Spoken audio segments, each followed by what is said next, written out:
So let's just get it. Let's get down to it. I know for a fact there's a lot of people who are watching a football game. I know there's a lot of people who uh, are enjoying their Sundays.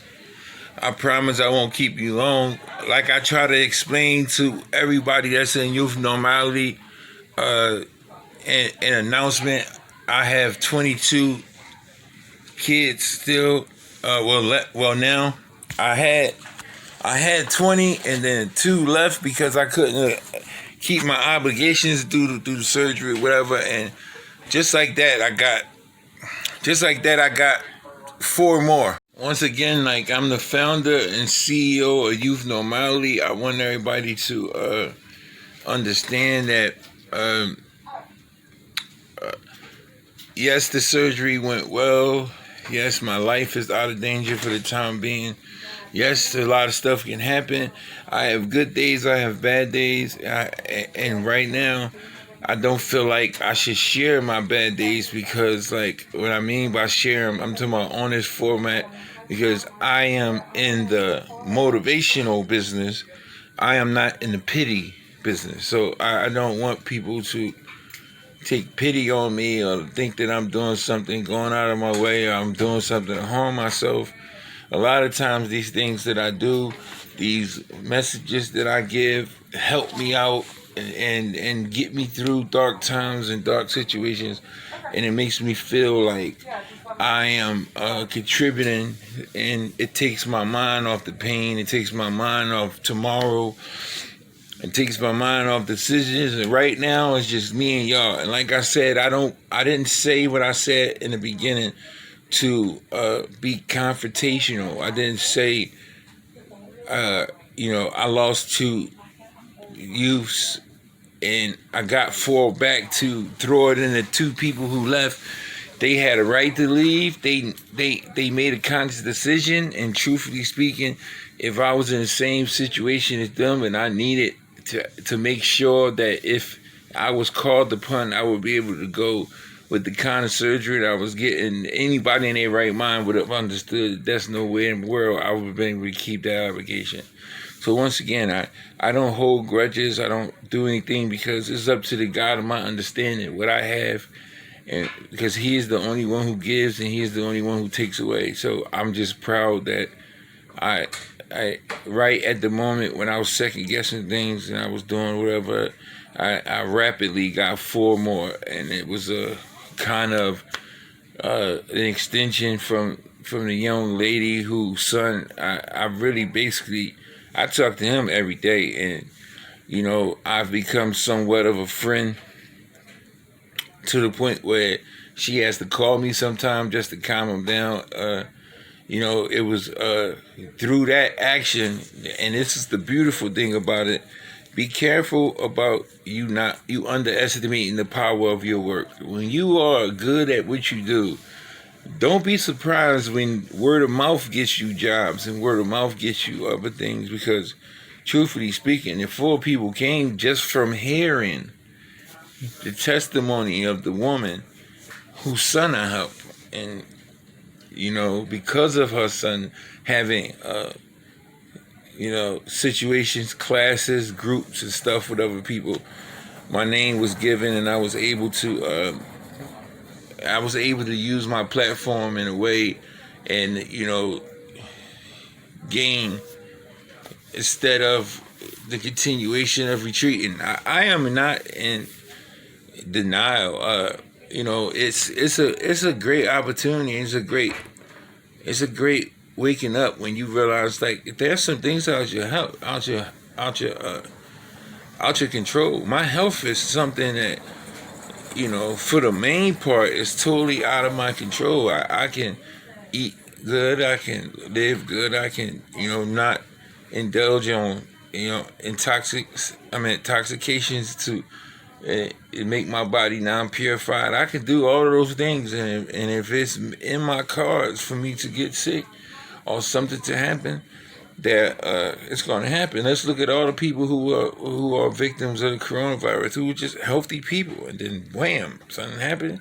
Next thing the storyline changes. So I give props and I give credit to the one who decided to make me one of the ones who went through or made it through. And a lot of people think you made it through because you put you made it through because you put hand sanitizer on you, and you made it through because you washed your hands and you had your mask on. There's people who did exactly that better than you who were not. So in respects to all of that, let's go into let's go into the Sunday inspiration and what we're going to talk about today. And I promise you, after the introduction, I talked a little longer than I would like to about random stuff that, I'll only hold you 5 to 6 minutes, and hopefully it'll be sufficient to what is needed by others, not by me. So one of the things that I noticed that the youth struggle with is patience.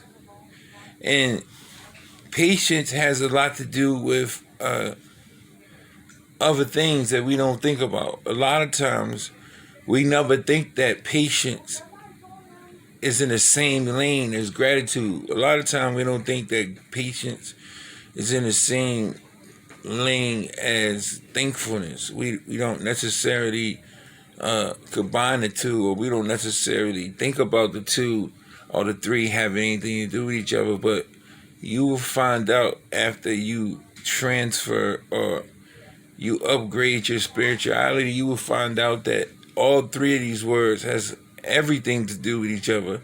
Because if you implement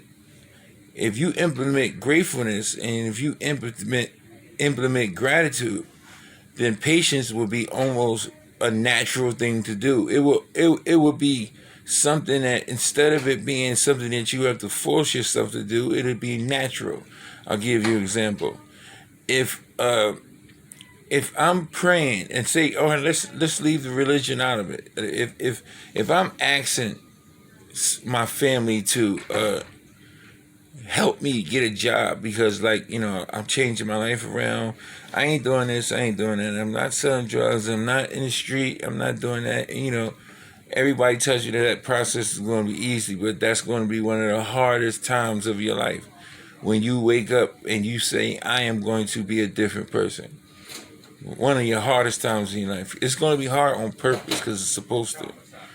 Anytime you go outside yourself and you go outside your life and you go outside of your normalcy, then one of the things that always will present themselves is change is painful sometimes.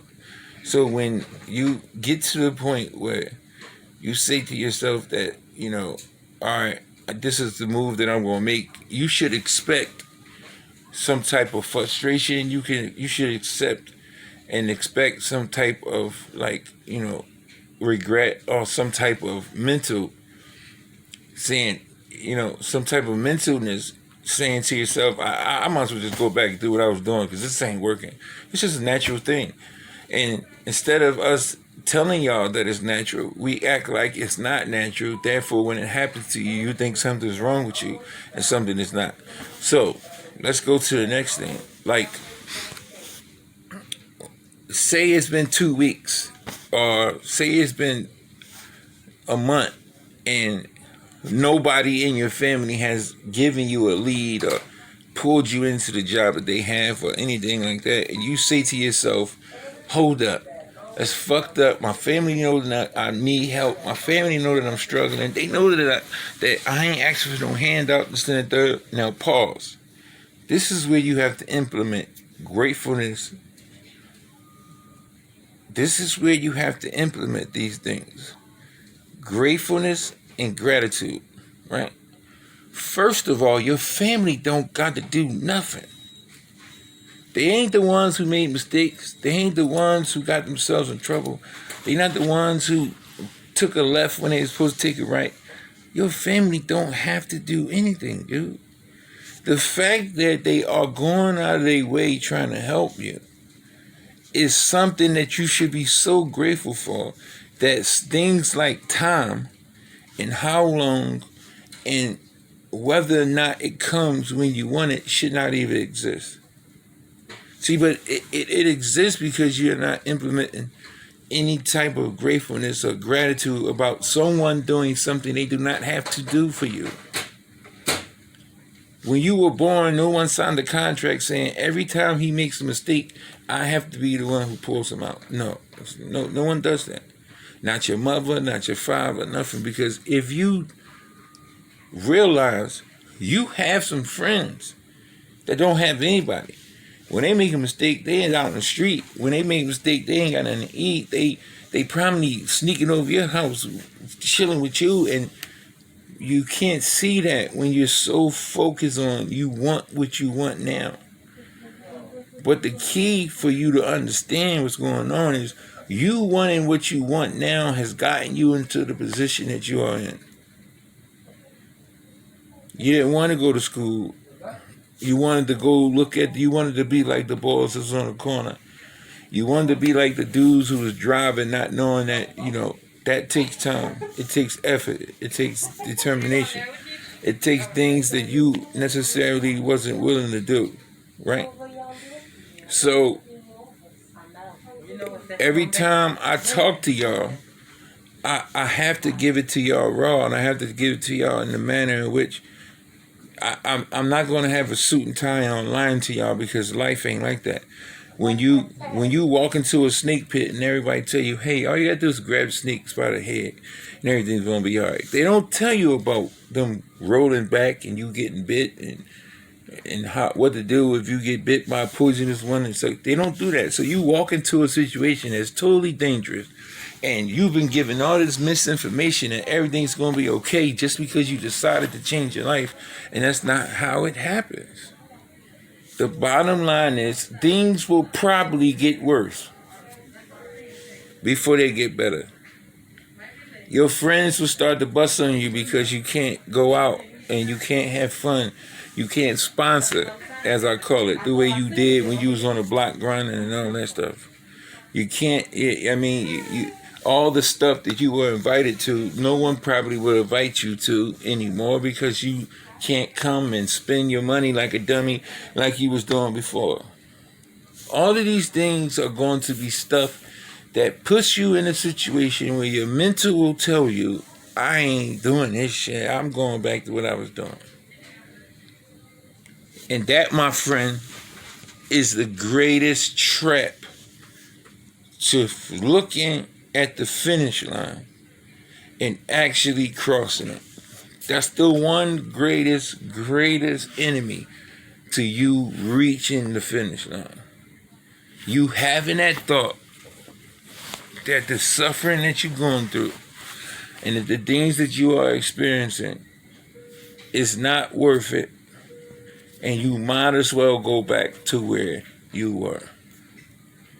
For one quick minute, do you remember where you was at? Do you remember being in jail? Your lights getting cut off when they told you to? You being told when to eat? How much money you could spend? You being threatened by violence of other inmates and being threatened by other stuff that's going on? You having to have your family or your girlfriend come up to see you and get violated and rubbed on and all this stuff just to come through and see you for an hour? Do you remember where you were at? How you got money and you hustled and you stacked your bread and you got locked up, you had to spend it all, you came home, you was broke, you hustled, got your money, you stacked it, got locked up, had to spend it, came home, you were broke. Do you remember these things? Because the moment you forget those things, you will not be grateful.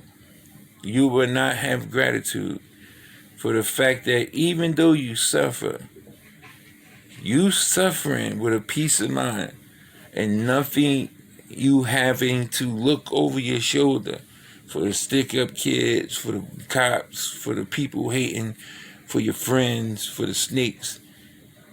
You having peace of mind is greater than your greatest day. you had in the trap. And it's called a trap for a reason. Once again, man, everyone enjoy your Sunday. And remember, like always, if no one told you today, I love you, I love you. And I don't say that because I get anything from it, or that, I'm trying to get something from it. I say it because I'm a person of love, and that's just simply what we do. I don't need a reason to love you. Number two, know that when you woke up this morning, you can have a great day on purpose. Not because you got that job or you got the woman or the man of your dreams, just because you woke up. You waking up in the morning is your first and greatest blessing. Everything else comes after. If that does not happen, you are not going to be able to do anything because you will be dead. Last but not least, understand if you are miserable and you are aware of your misery and the cause of your misery, and you allow that to stay in your life, you are a participant in your misery. You are not a victim. Because you know what's making you miserable. Therefore, you have an opportunity to take what's making you miserable and get rid of it. Therefore, eliminating your misery. This is Wilson Decopbo, Washington, CEO and founder of Youthnormality. Y'all have a blessed day. This is Sunday Inspiration.